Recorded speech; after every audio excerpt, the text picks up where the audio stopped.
kamusta ka na? Yun na nga, best eh. Sobrang stress ko ngayon. Nag-aalala na nga rin ako sa kalagayan ng ko at sa baby ko. Anong dapat kong gawin? Ang Department of Health Maternal Health Program ay nagbibigay ng libreng serbisyo sa mga tulad mong buntis. Ay, ganun ba, best? Sige, salamat.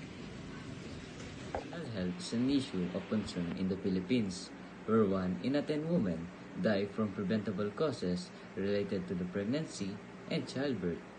There are a number of factors that contribute to the higher rate of maternal mortality in the Philippines, namely the lack of access to quality healthcare, poverty, and other cultural factors.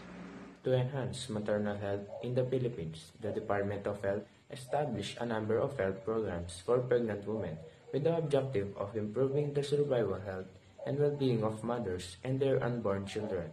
The maternal health programs includes the following services: tetanus toxoid immunization, a vaccine given to protect both the mother and baby from tetanus. Antenatal registration. Pregnant women should visit health centers early for checkups to ensure both their health and their baby's health. Number 2. Tetanus toxoid immunization, a vaccine given to protect both the mother and baby from tetanus. Number 3.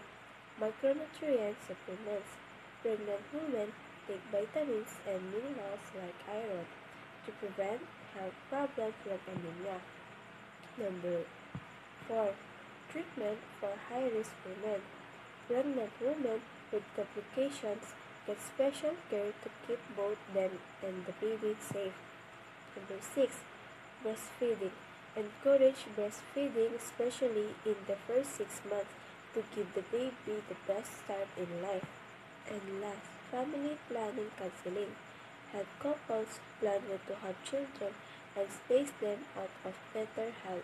With our collaborative efforts, we can combat poverty and other perceived worries as we educate women and girls about maternal health. Together, we can make a difference for mothers of our beloved country, the Philippines.